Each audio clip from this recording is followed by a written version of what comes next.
Alors, on peut reprendre notre séance. Mais avant ça, j'ai pensé à une solution au niveau du chapitre thermodynamique des céramiques et des verres. En général, ce chapitre, ce que je fais, c'est que je le donne sous forme d'un mini-projet sur lequel des groupes d'étudiants préparent un petit peu une petite présentation au niveau de la thermodynamique des céramiques et des verres. Mais cette année, comme vous le savez, donc avec la pandémie, ça serait un petit peu difficile d'effectuer ce type de mini-projet, puisque en général, on devrait avoir au minimum, je pense, dans votre cas, 4 personnes par groupe. Et pour présenter, je désigne 2 personnes au minimum, donc c'est pas très facile à organiser cette année. Alors, ce que j'ai décidé, c'est que au lieu de le préparer sous forme de présentation, ce que vous allez faire, c'est de le préparer sous forme d'un rapport. D'accord? Alors, vous aurez jusqu'à la fin de nos séances de cours. D'accord? On va terminer.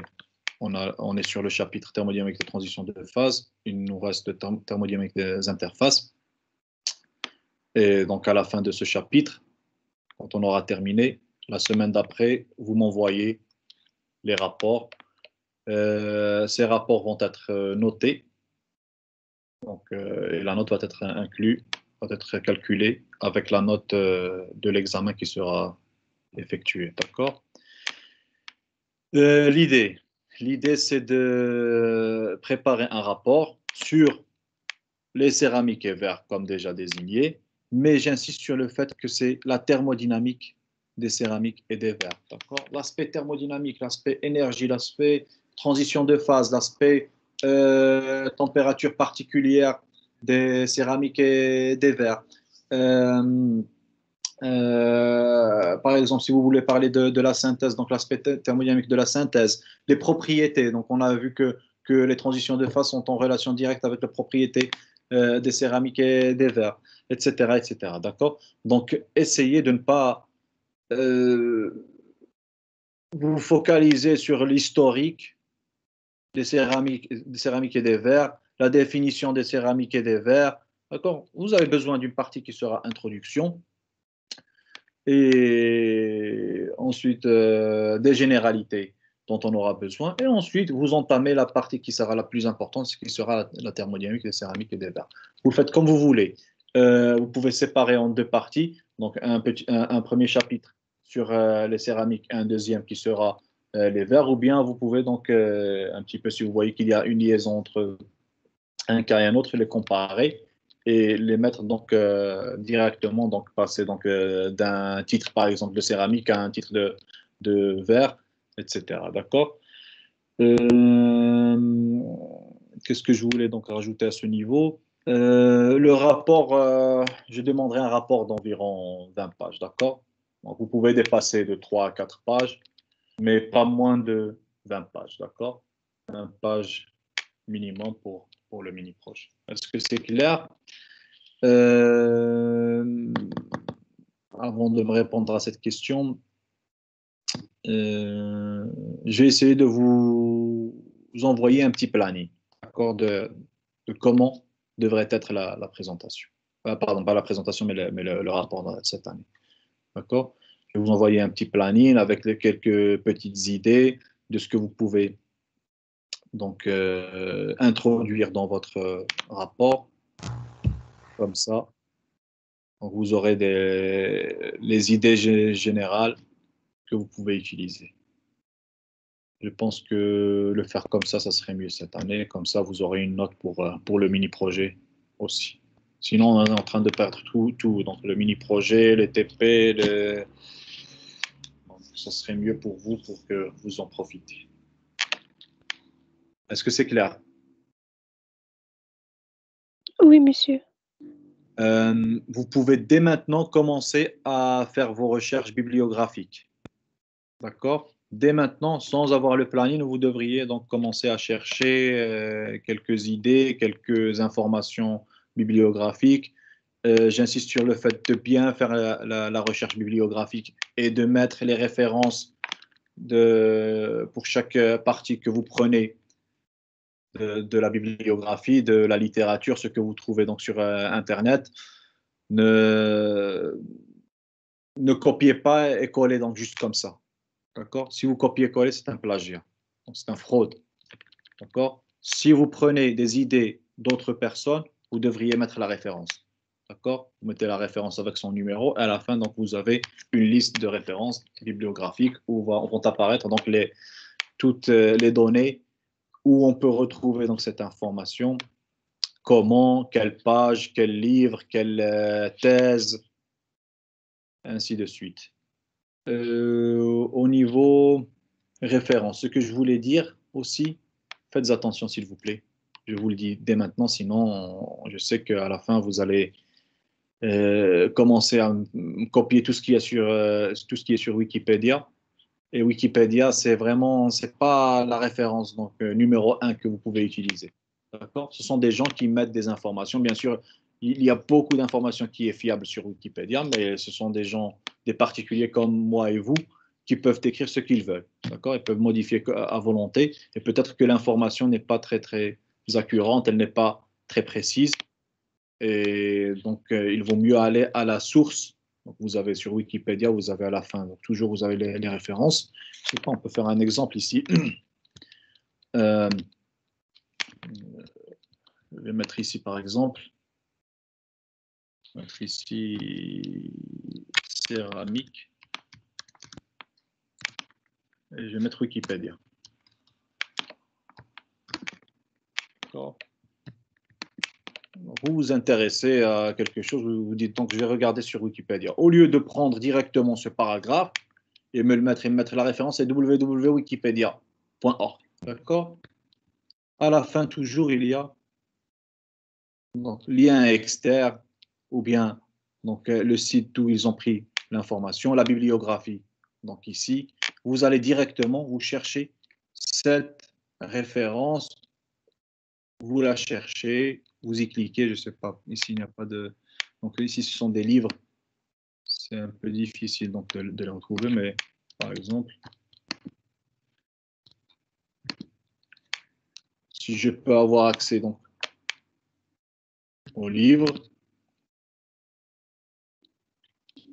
donc ici, donc, sur Amazon, on le vend, je crois.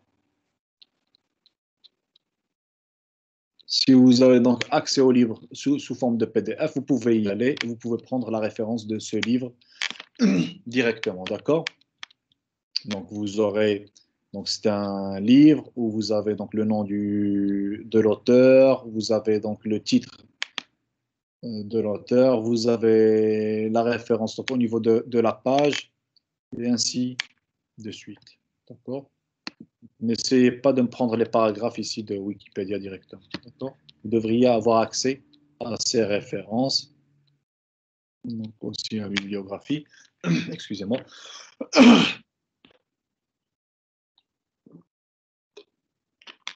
Et comme ça, donc, me mettre les références bien écrites, d'accord?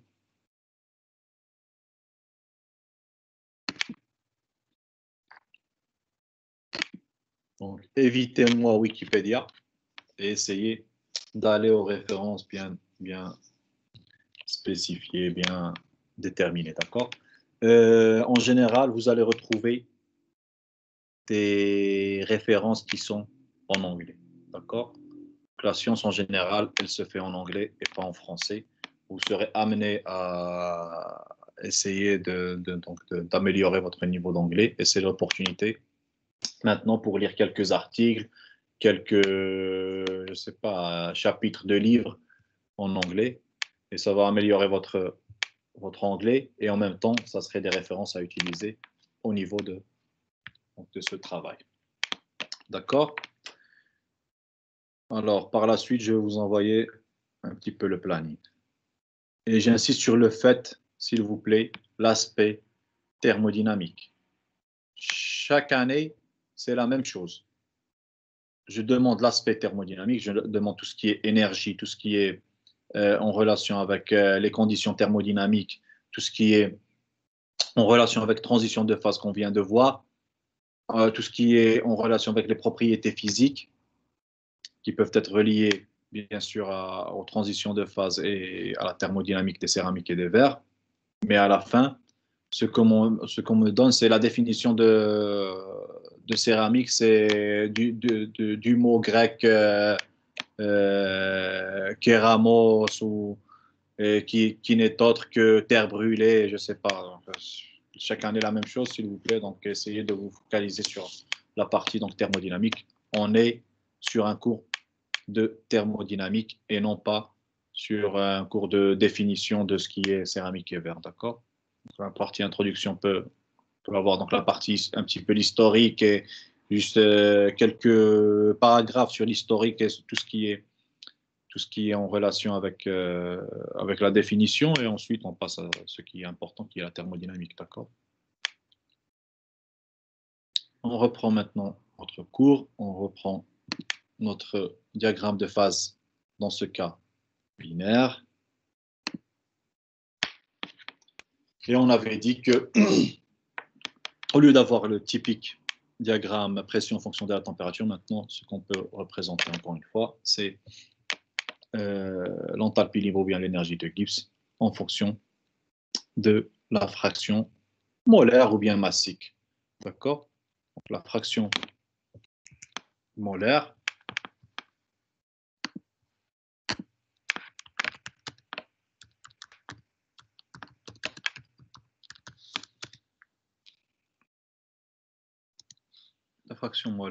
dans ce cas par exemple XA,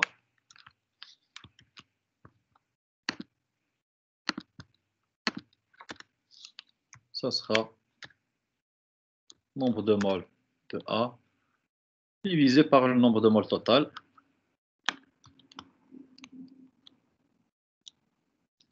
Nombre de moles total, ce sera nombre de moles de A plus le nombre de moles de B. Je vous rappelle ça parce que ça, j'ai toujours des problèmes à ce niveau.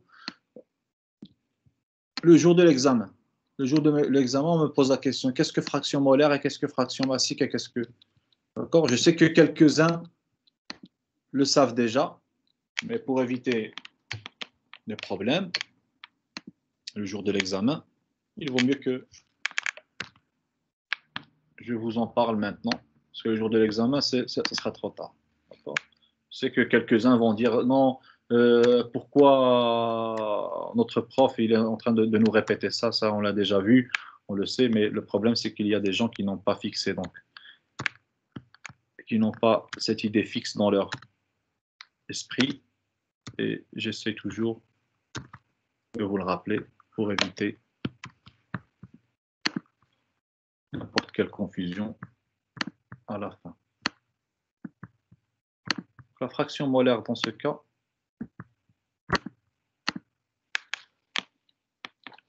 de XB, ça sera nombre de moles de B divisé par la somme des nombres de moles, donc des constituants dans ce cas. Ça sera Na plus NB.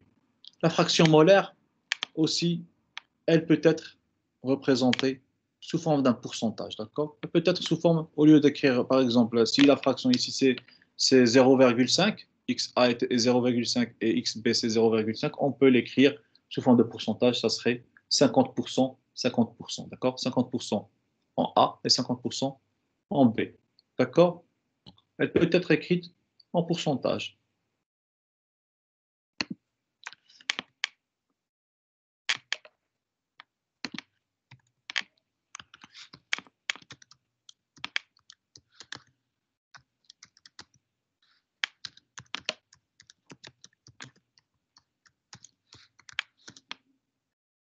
Donc, si je vous donne une question le jour de l'examen, quelle est donc, la fraction correspondant au constituant B, sachant que le constituant A est de 60%, vous allez dire que c'est 40%, d'accord? Ou bien dire que c'est 0,6, pardon, 0,4 dans le cas de A. D'accord? Et vous pouvez avoir aussi donc, fraction massique. Même chose aussi, donc elle peut être en pourcentage.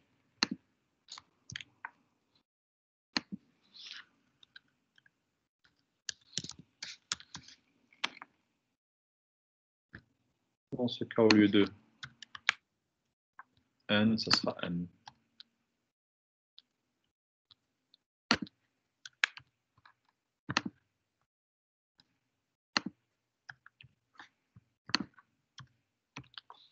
Vous pouvez même les retrouver sous la forme, donc sous l'écriture W, d'accord, au lieu de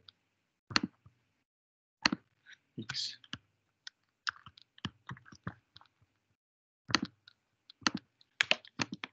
Donc, ces fractions aussi peuvent être écrites sous forme de pourcentage.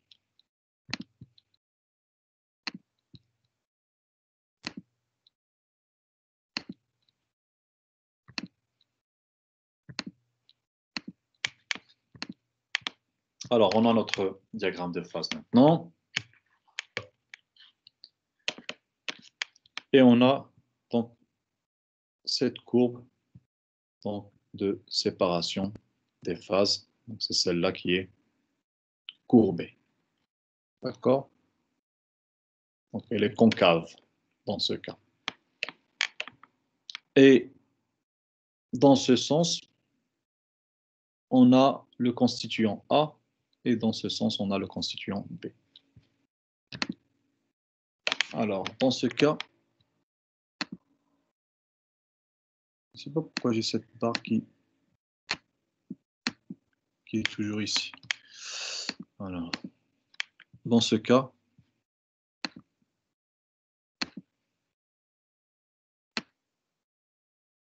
ça veut dire que ici,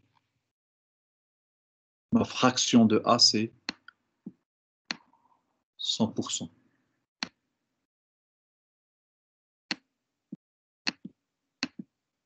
D'accord? Donc c'est 100%. Ça veut dire que XA, dans ce cas, est égal à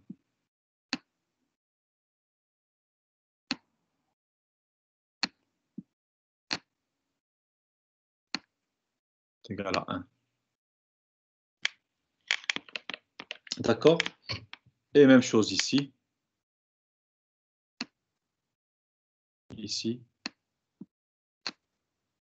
XB est égal à 1. Ça veut dire que j'ai 100. Pardon.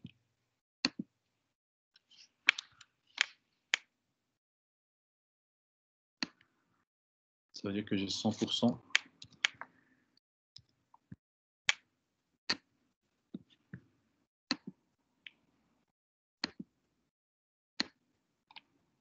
Et j'ai 100%.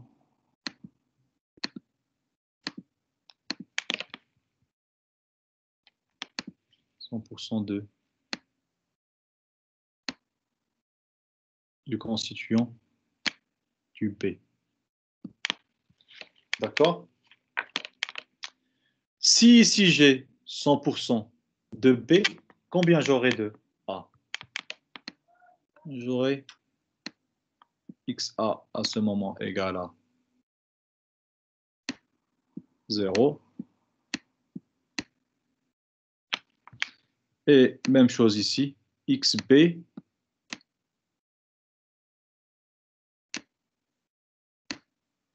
égale à 0. D'accord? Ça veut dire que sur cet axe et sur cet axe, j'ai deux corps qui sont purs. D'accord? J'ai A et j'ai B. D'accord? Sur cet axe, j'ai seulement A et sur cet axe, j'ai seulement B. Encore plus, si je vais dans ce sens,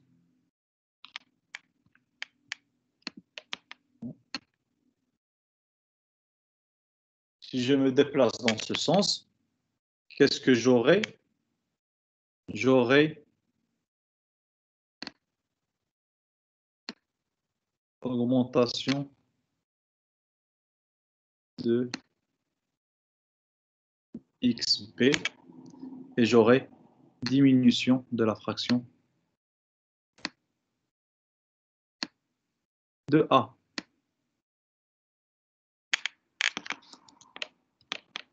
D'accord? Dans ce sens, j'ai XB qui va augmenter et XA qui va diminuer. Cela m'emmène à dire aussi que XA plus XB devrait être égal à 1. D'accord? Ou bien, c'est équivalent à dire 100%.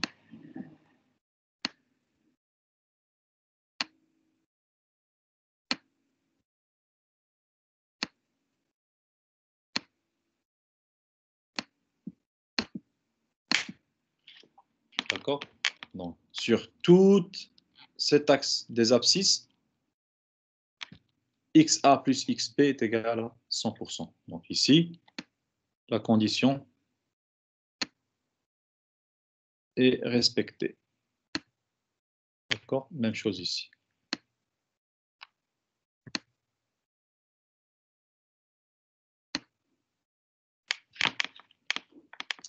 D'accord?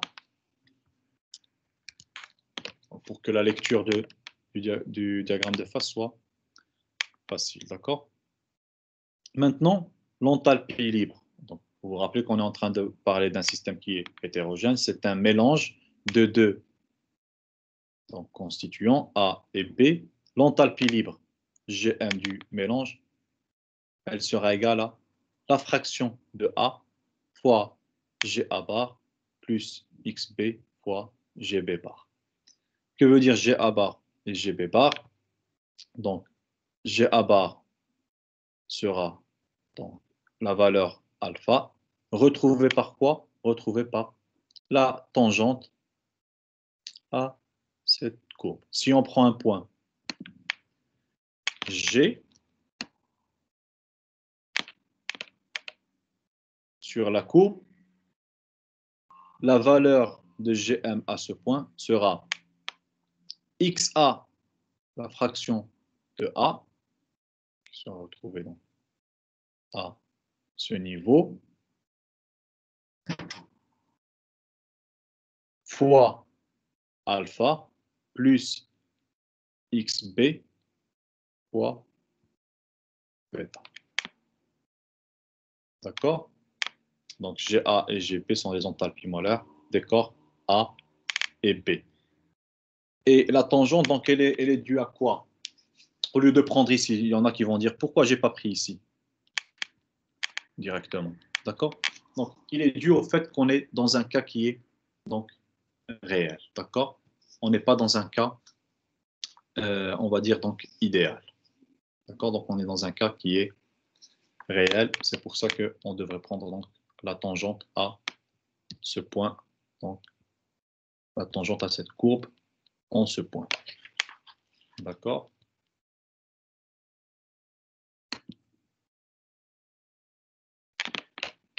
On appellera donc enthalpie libre molaire d'excès l'expression définie par Gm d'excès est égale à delta Gm, la variation d'enthalpie libre du mélange, moins la variation d'enthalpie libre du mélange idéal.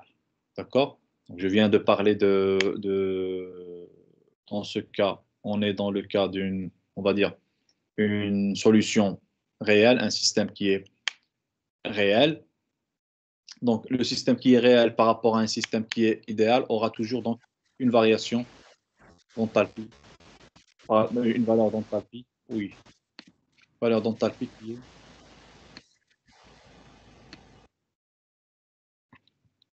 Quelqu'un qui a ouvert son micro, ça gêne. D'accord? Ici, on aura donc une valeur d'enthalpie libre dans ce cas d'excès, qui sera quoi? Qui sera la différence entre ce qui est donc idéal et ce qui est donc réel. D'accord? Si vous voulez, donc, si vous voulez, une comparaison entre ce qui est réel, idéal et, on va dire, pur, ou bien, dans le cas des gaz, on parle de gaz parfait, c'est que dans le cas d'un système ou bien d'une solution qui est pure, ce qu'on a, ça sera un corps pur, tout seul. D'accord? Ce sera tout seul, un corps pur. Pour une solution qui est idéale, on aura donc un mélange de deux corps purs minimum, d'accord? Au minimum deux corps qui sont purs. Mais dans le cas d'une solution qui est idéale ou bien d'un système qui est idéal, on considère que les interactions elles sont les mêmes, d'accord? Que ce soit pour le premier corps ou bien le deuxième corps, d'accord? Pour le premier constituant ou bien le deuxième constituant. On considère que les interactions entre atomes et molécules sont les mêmes, donc on a les mêmes interactions. Et pour arriver donc à la réalité, donc un système qui est réel ou bien une solution qui est réelle, en réalité, chaque donc, constituant aurait des interactions qui seront différentes dans ce cas. D'accord? Si on veut donc grosso modo écrire ça, je vais appeler donc, c'est la même chose que de dire donc système et solution, donc solution pure.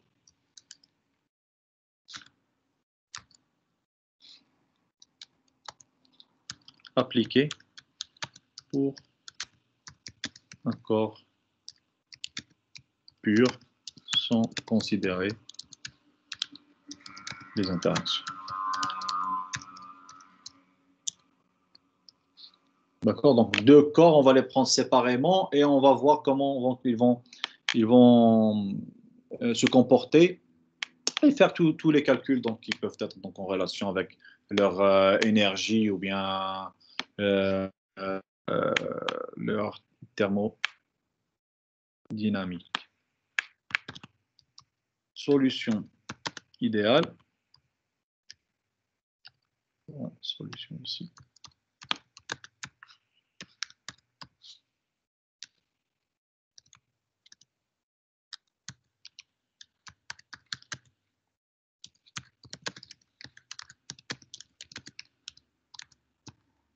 Dans le cas des mélanges, en considérant que les interactions, dans ce cas, sont les mêmes pour tout le système ou bien pour toute la solution.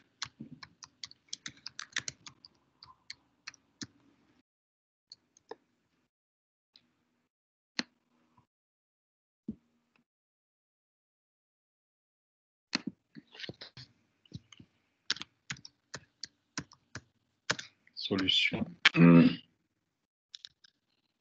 réelle.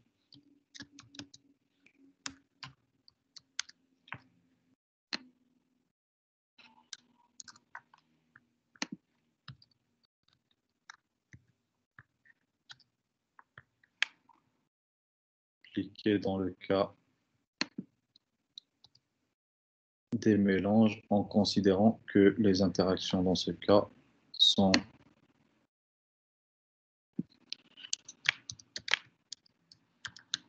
différentes dans la solution.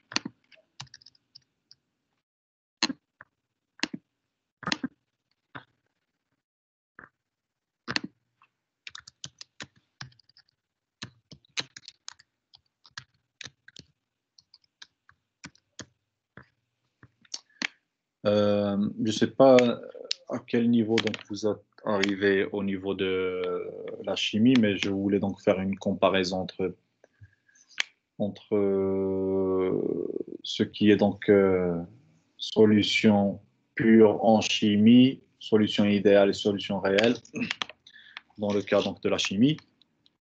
Donc ici, cette solution peut avoir donc un potentiel mu0, où on considère donc seulement le corps pur, ou bien la solution pure.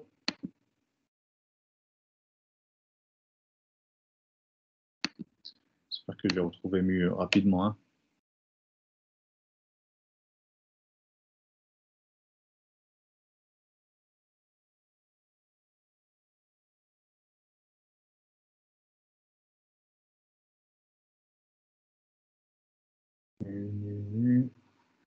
Est-ce que je peux retrouver mieux?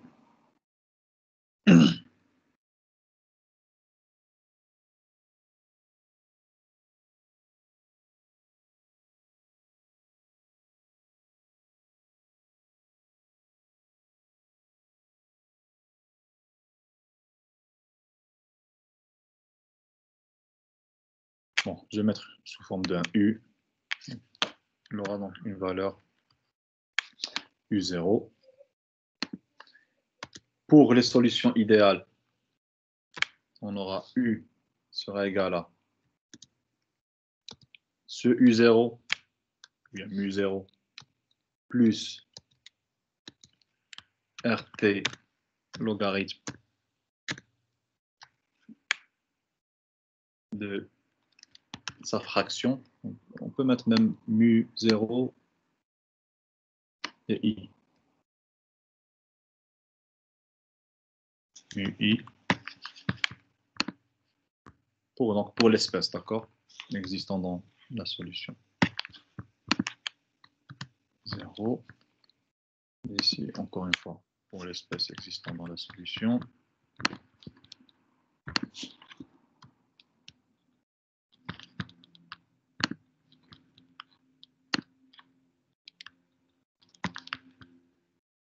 Alors, vous voyez que si donc on a un potentiel chimique pour une solution, donc pour une espèce dans une solution pure, on a donc ce potentiel chimique. Pour une solution idéale, on a une petite rectification, RT logarithme de la fraction de cette espèce, d'accord? Mais en réalité, on introduit une nouvelle rectification, puisque les interactions entre ces espèces ne seraient pas donc uniformes, ne seront pas homogènes, ne seront pas les mêmes, seront différentes. Et on introduit une nouvelle rectification. À travers quoi? À travers l'introduction. J'espère que je vais retrouver gamma, sinon je suis en train de faire n'importe quoi si je ne mets pas les symboles qui sont corrects. J'espère que je vais retrouver gamma rapidement ici. Gamma, gamma, gamma.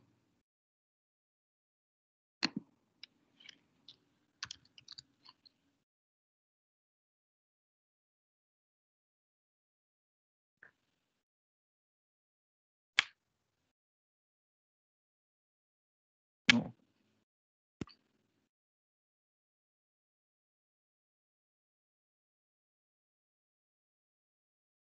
Pourquoi il ne me laisse pas retrouver donc les lettres latines?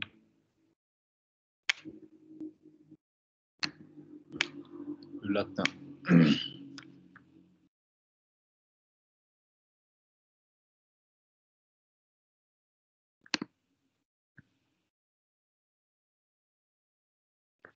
Ici, je peux retrouver donc tout ce que je veux.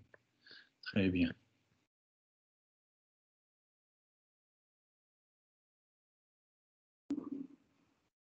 Ici, très bien. Gamma, gamma, gamma. Ici, très bien. Enfin.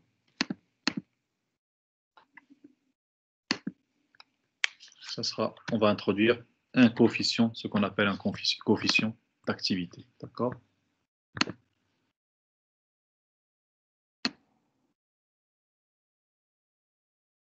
Pardon, ici, j'ai mis la fraction, c'est la concentration, pardon. Je m'excuse, hein. Je suis confondu. Ici, ça sera gamma. Parce que là, j'étais en train de penser à l'étape suivante qu'on va voir aujourd'hui.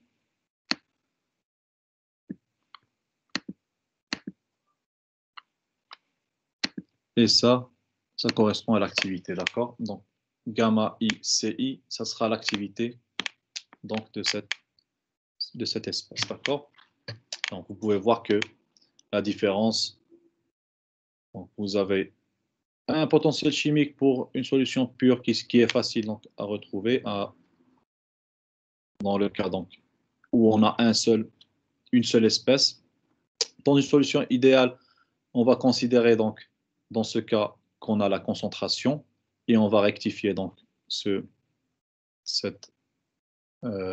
potentiel chimique.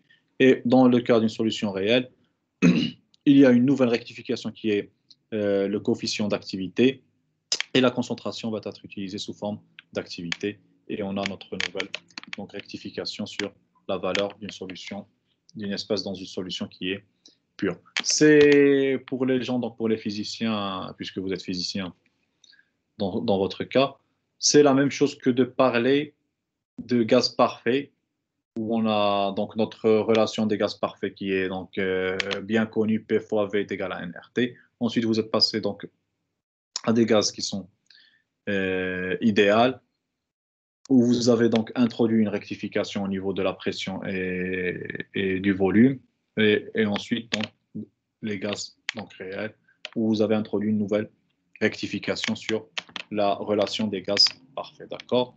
Je crois que vous savez déjà que les gaz parfaits n'existent pas, mais ils ont été utilisés pour faciliter donc les calculs au niveau de la physique.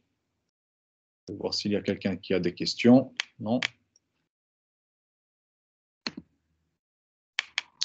Alors, bien sûr, vous voyez qu'entre une solution pure et un système qui est pur et un système qui est réel, il existera donc une différence.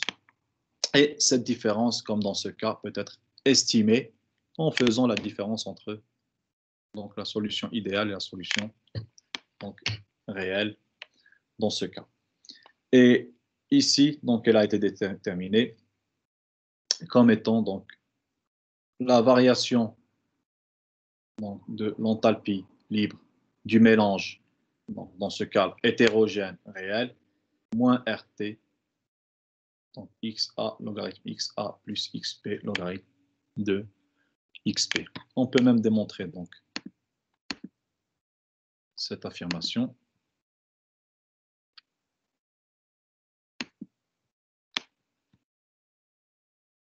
Bon, on va commencer dès le départ. On a Gm est égal à XA GA bar plus XB GB bar.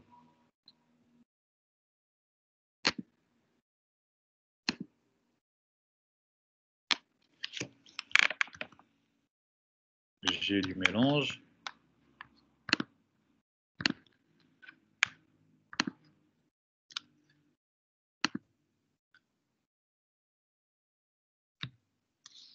Est égal à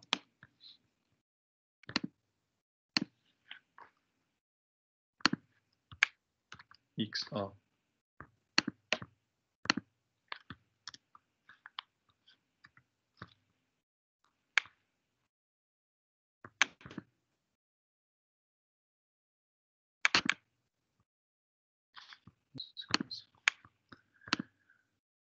double par une seule barre.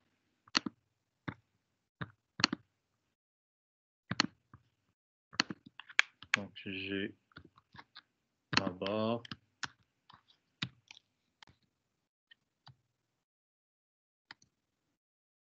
plus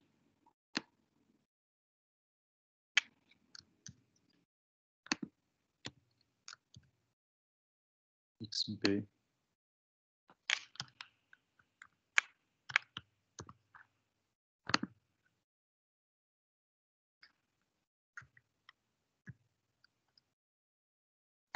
non.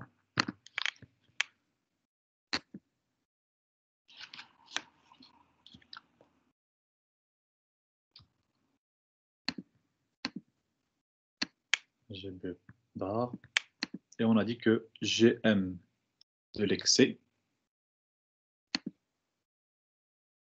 sera donc la différence entre ce qui est donc solution idéale, solution réelle pardon, et solution idéale.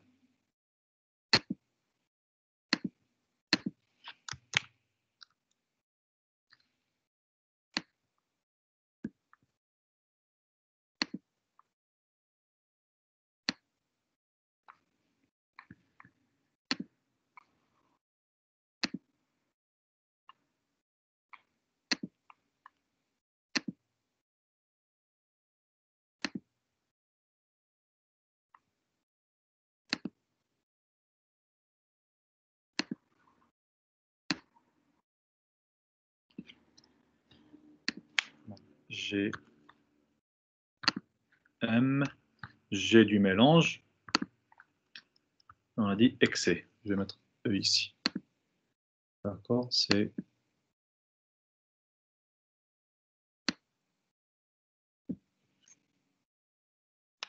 ça sera GM.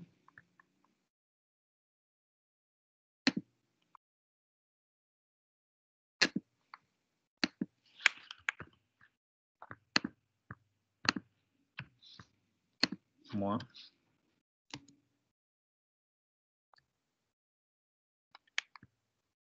GM dans le cas idéal.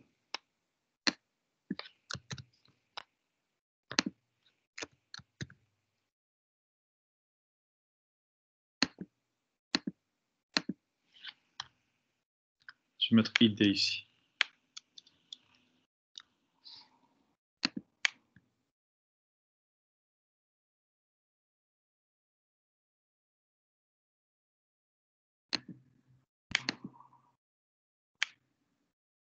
Maintenant, pour passer donc à cette même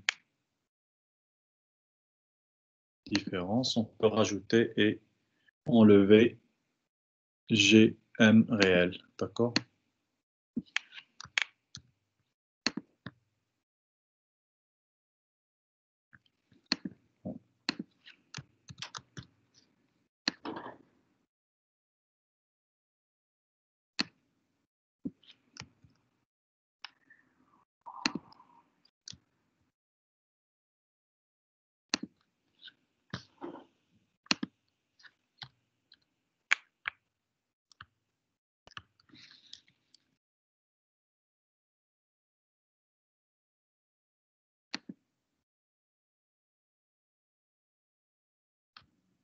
Moins. Et ici plus.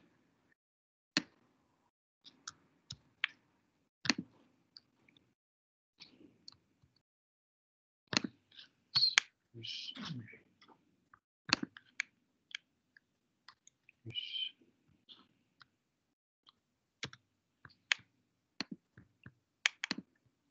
Maintenant, on a fait apparaître donc delta G M dans ce cas, d'accord? Vous voyez que c'est delta GM.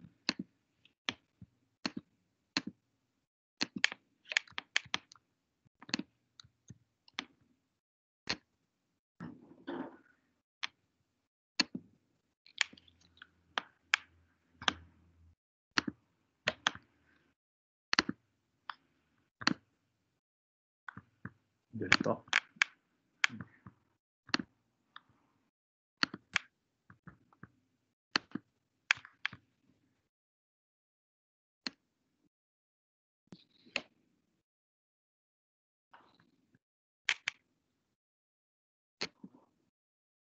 Maintenant, à l'image de ce qu'on vient de voir donc ici, et d'après notre diagramme de phase, pour A, donc dans le cas où c'est un corps pur, ça veut dire qu'on est dans le cas, dans ce cas ici, on a delta, on a GA0, pardon. Et pour B, on a GB0. D'accord? Et si c'est une solution donc idéale, on va prendre directement donc les valeurs donc ici et ici. Alors, pour les corps purs,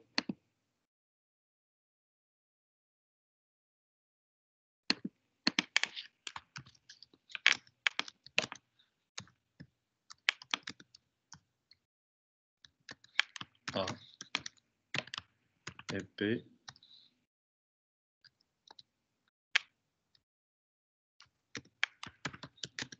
ils leur correspondent. Donc, GA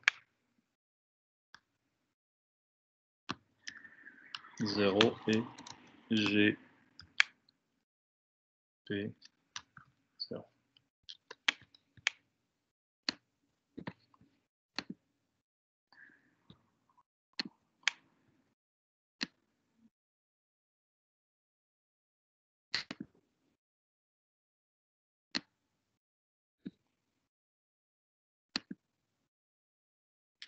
pour le système idéal, à l'image de ce qu'on vient de voir pour les solutions, système idéal, donc sans E, qu'est-ce qu'on aura? On aura GA, donc sans barre, va lui correspondre le GA0. Je vais le mettre sous forme d'équation, c'est mieux.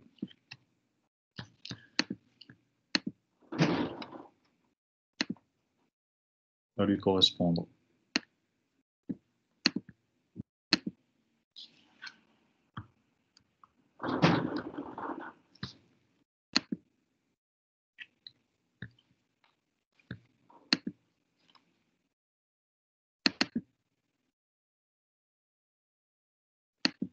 on a dit GA pour le constituant A, ce sera GA est égal à GA0 plus RT logarithme dans ce cas XA, la fraction de A, et ici G A0, et pour GP, pardon,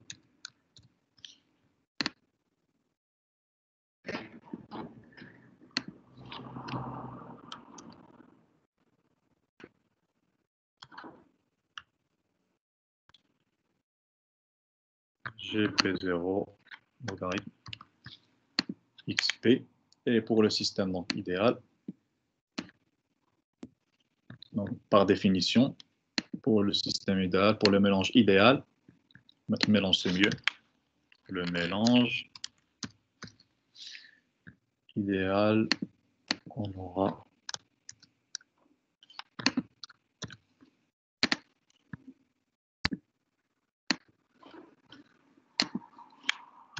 GM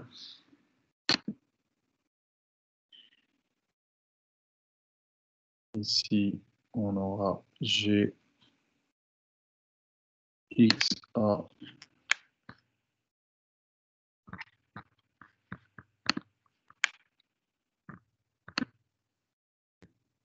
XA GA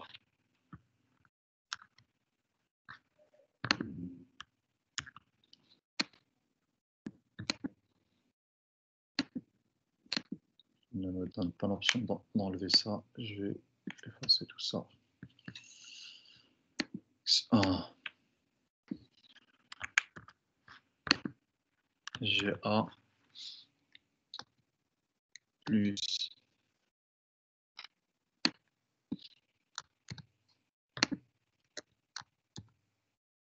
XB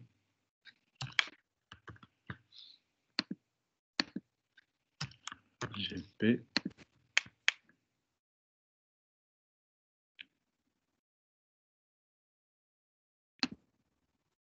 et on peut continuer donc ici et mettre est égal à XA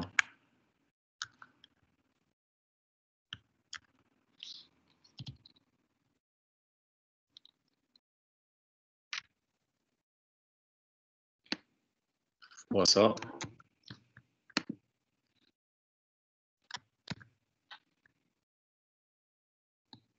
plus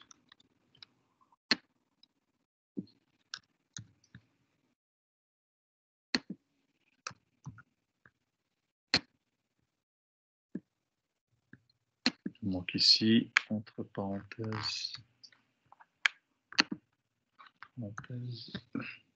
notre XA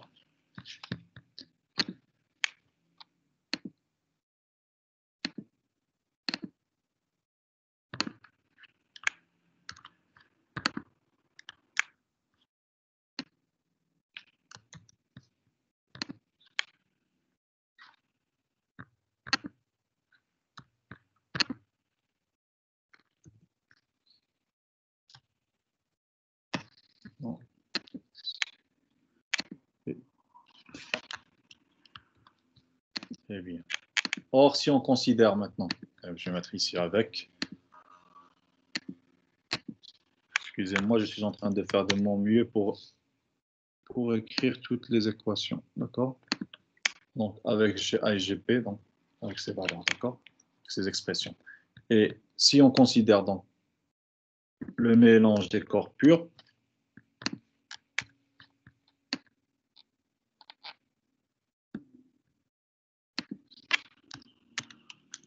donc le mélange des corps purs d'une manière séparée, d'accord?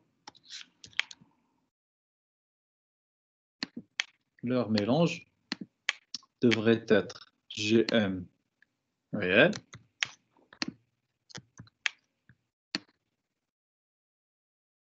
idem, donc par définition, est égal à XA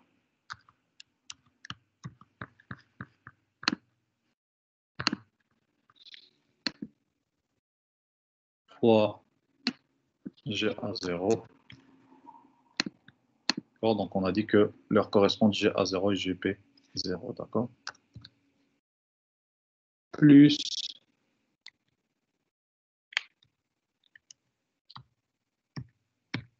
ça ne peut pas sortir. Plus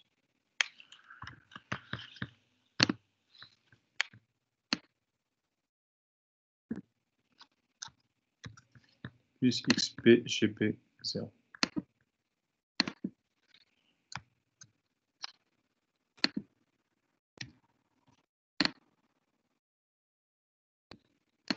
Maintenant, on a GM réel moins GM idéal. Pardon, ici, il me manque idéal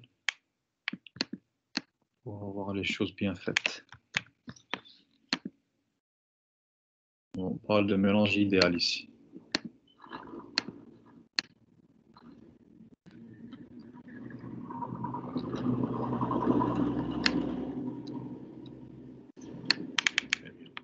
Donc maintenant, c'est GM réel moins GM idéal.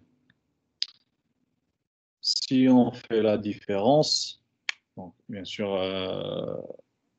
ici, donc, XAGA0, donc on a XAGA0, et XBGB0, on a XBGB0. On peut donc simplifier par ça.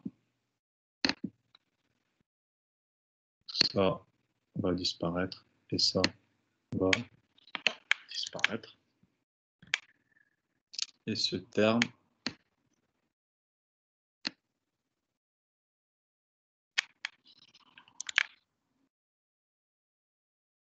pardon, tout ce terme, j'ai oublié le moins, tout ce terme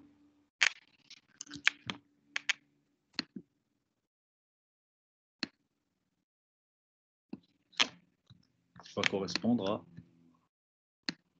ce terme. Je vais enlever tout ce qui est de plus ici.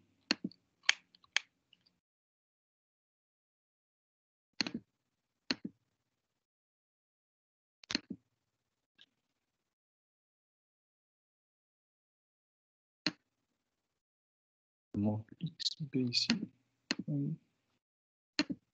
Pourquoi j'ai supprimé? Comme ça.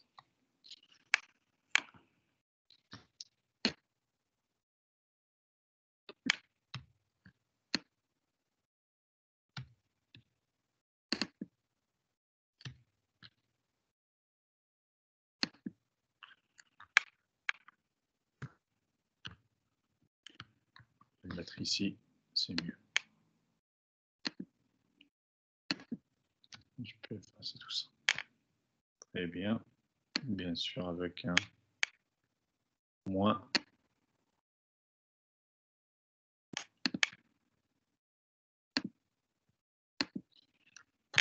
Si je reprends ça, ça sera moins.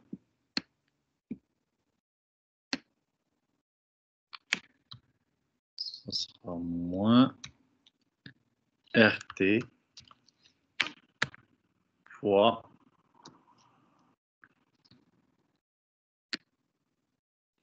XA logarithme XA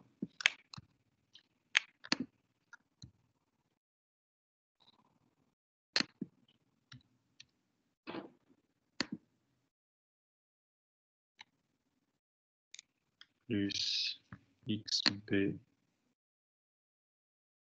logarithme XB.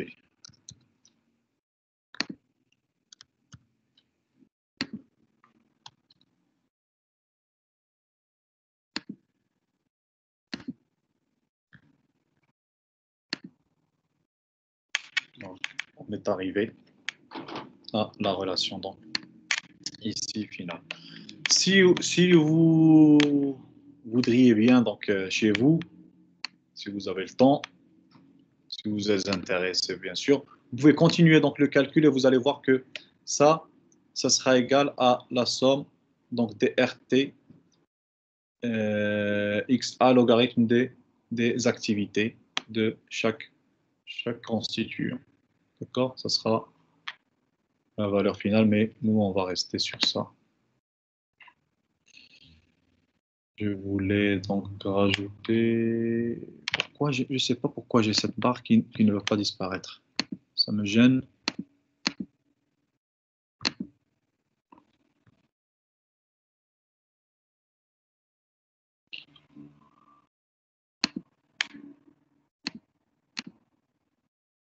Très bien.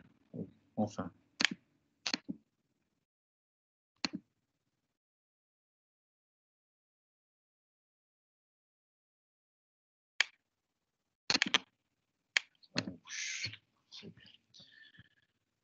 Alors, on a démontré que donc l'enthalpie libre molaire d'excès entre ce qui est donc idéal et ce qui est dans ce cas donc réel sera delta G1 moins RT XA logarithme de XA plus XP logarithme de XP. Maintenant, passons donc au diagramme que vous connaissez donc plus souvent. Les diagrammes en général, ils sont représentés donc par différentes donc, variables thermodynamiques.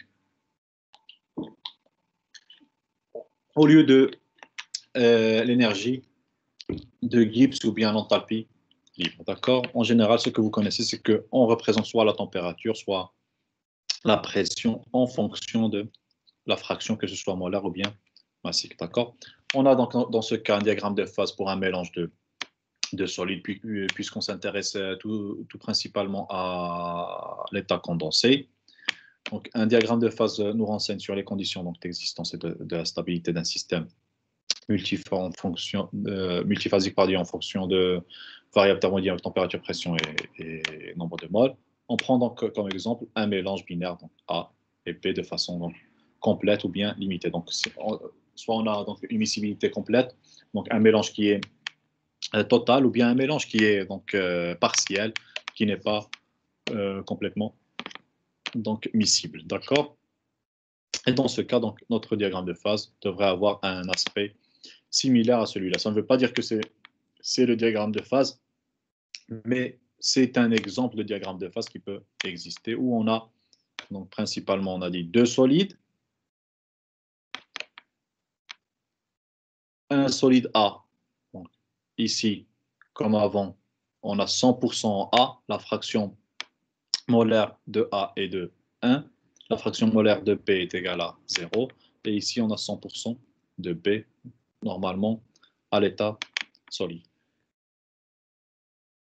En passant de cet axe vers cet axe, ce qu'on fait, c'est injecter, rajouter le constituant B, et on va avoir un mélange A, B, surtout cet axe des abscisses. D'accord? Plus on va dans ce sens, plus on a de B et moins on a de A.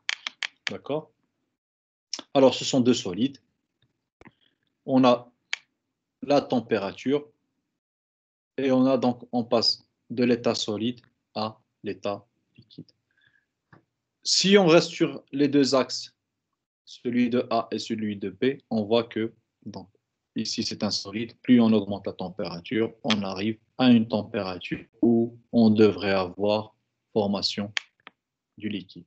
D'accord? Ça veut dire qu'on est arrivé à la température de fusion du constituant A. De même pour le B, en augmentant la température dans ce sens. Donc, c'est un solide au départ, aux températures donc, normales et basses.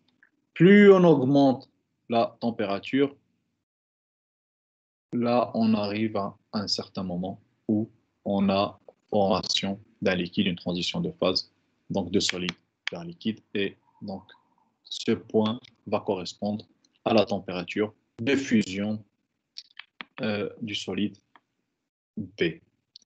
D'accord?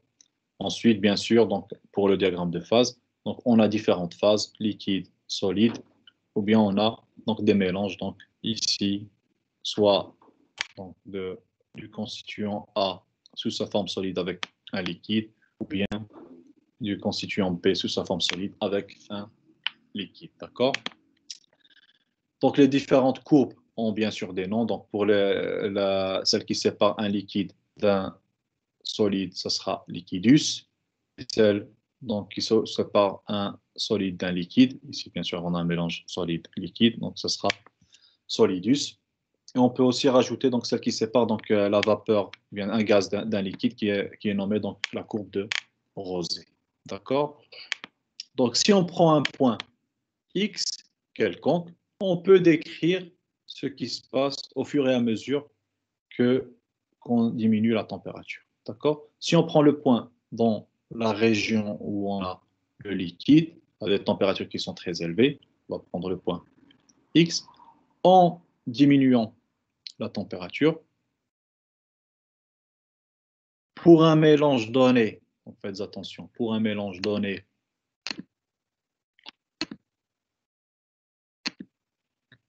ici avec une valeur bien déterminée, c'est pas trop bien fait, mais avec une valeur XA et une valeur de XP,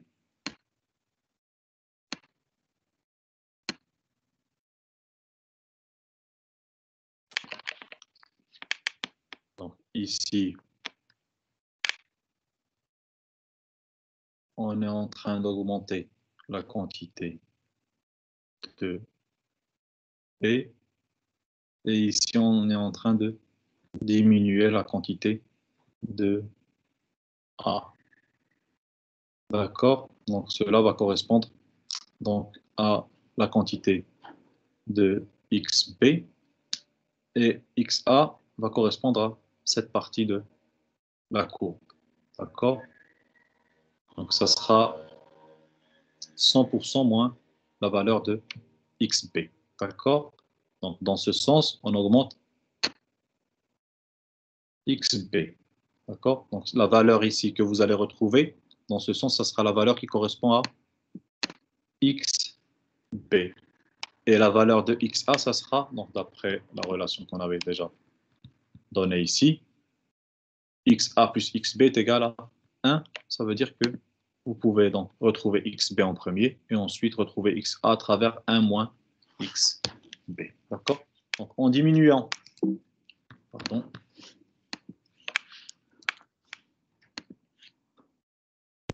en diminuant la température, ce qui va se passer, c'est que à un certain moment, on va donc se trouver sur la courbe du liquidus qui sépare donc cette solution solide où il y a donc, le solide A avec le liquide. À ce moment-là, qu'est-ce qui va se passer? On aura donc apparition du solide A, donc quelques grains du solide A qui vont commencer à apparaître ici. Au fur et à mesure qu'on continue à diminuer la température, ce qui va se passer, c'est qu'on aura de plus en plus de solide qui va se former dans le liquide jusqu'à arriver à la courbe solidus. À ce moment-là, on aura le mélange A et B qui va devenir solide dans cette région.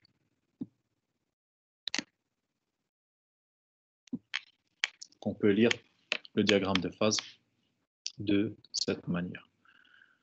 Ce diagramme de phase aussi, il a un point qui est particulier, c'est le point E. Le point E, c'est quoi? C'est le point eutectique. D'accord? Donc, c'est le point pour lequel, donc, ou bien c'est le point où la température sera la plus basse et à laquelle on peut avoir le liquide. D'accord? Vous voyez que en dessous de ce point, il n'y a plus de liquide. D'accord? Vous voyez qu'en dessous de cette courbe, il n'y a plus de liquide, cette courbe de solidus. D'accord? Donc, le dernier point pour lequel il y a du liquide, c'est le point E. D'accord? Donc, le liquide,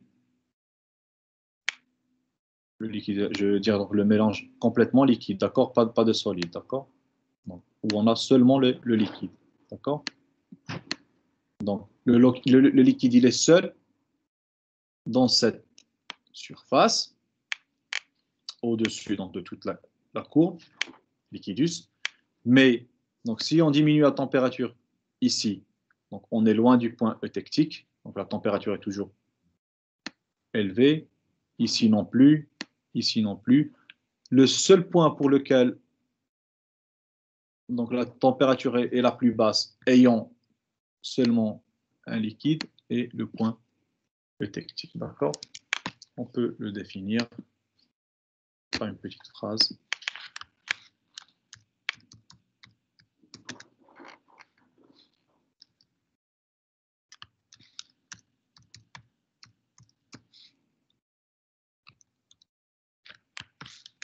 Le point eutectique est un point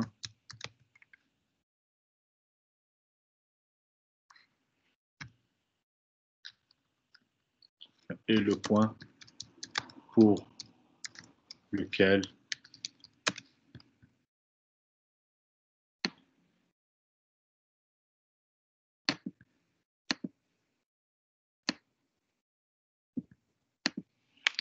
lequel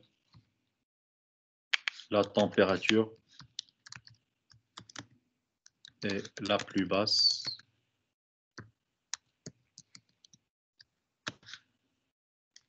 et qui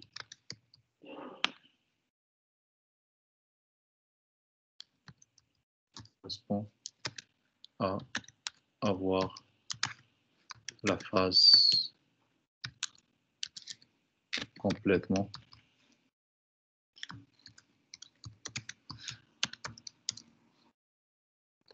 liquide. D'accord?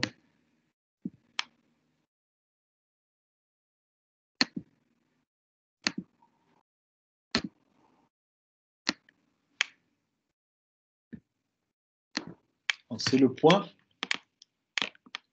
ayant la température la plus basse et pour laquelle donc on a complètement le liquide, on a la phase liquide. D'accord? En dessous de ce point, il se forme une nouvelle phase qui est dans ce cas la phase solide. D'accord? C'est clair?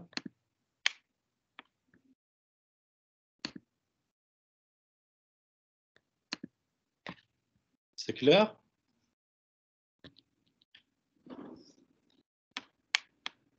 Monsieur, Oui. qu'est-ce qui se passe dans la zone où on a solidus et solide? Qu'est-ce qui se passe quand on a Le solidus.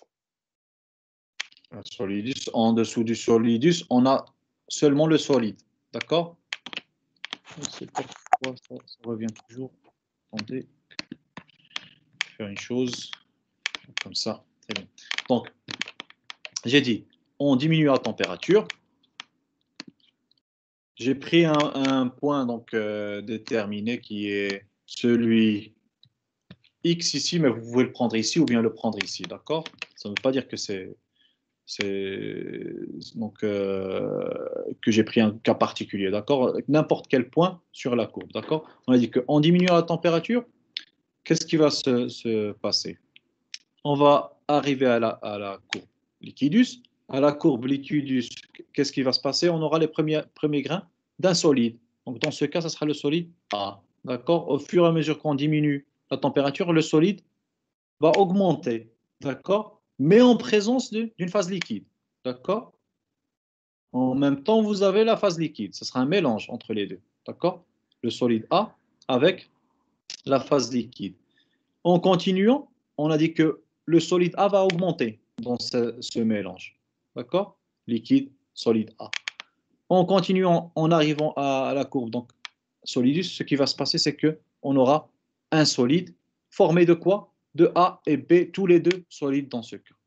D'accord? Donc, au solidus, ce qui va se passer, c'est qu'on aura un solide, un mélange de A et B, bien sûr. Le mélange, on a déjà dit que le mélange avec sa fraction, donc ici,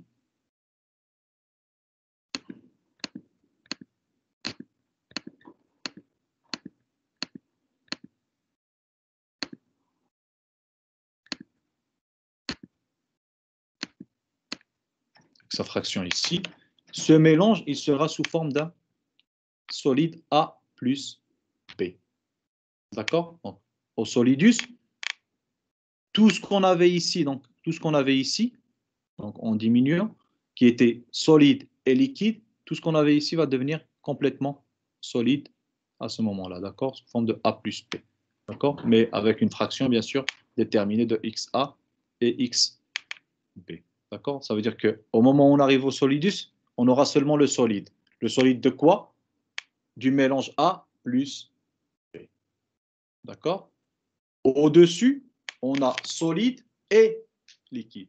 Le solide il peut être solide de A, ou bien si vous allez dans l'autre sens de la courbe, donc ici, il peut être le solide de B.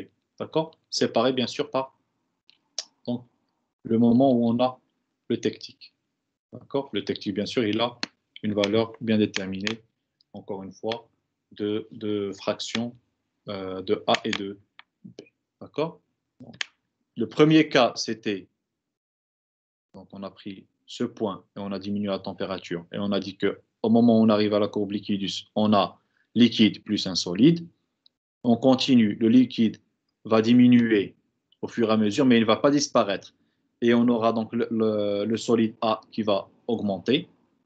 Au moment où on arrive à la courbe solidus, ce qui va se passer, c'est que le liquide aussi il va devenir complètement solide. Ça veut dire qu'on a le solide A plus le mélange liquide où il y avait A plus B qui va devenir solide. Et on aura un solide qui est A plus B, bien sûr, avec cette fraction.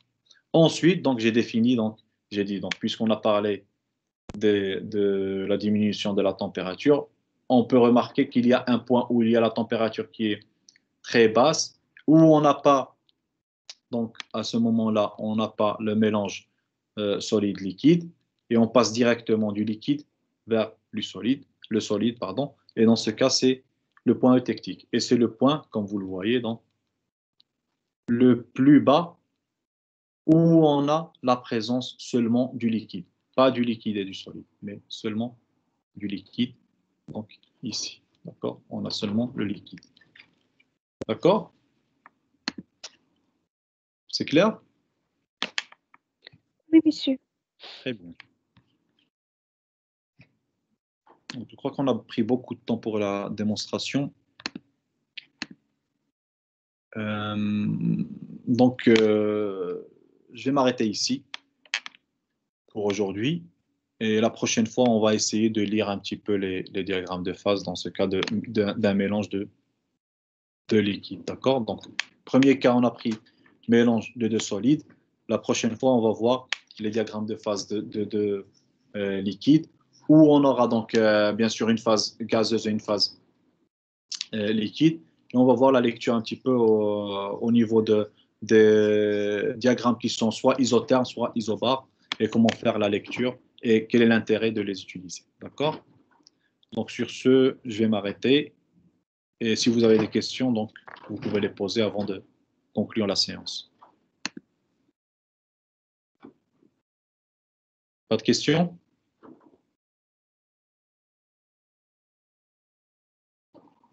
Donc, s'il n'y a pas de questions, on peut conclure la séance. Donc, on devrait effectuer aussi donc, une séance de rattrapage puisqu'on en a perdu une. Je vais voir quand on peut nous organiser. D'accord? Sur ce, donc, je vous remercie et on se revoit donc la séance prochaine. Ah, avant de terminer, vous allez retrouver donc la vidéo dans les plus proches délais sur YouTube. D'accord? Si vous en avez besoin, vous pouvez toujours y revenir. Je vais stopper l'enregistrement et je vous remercie.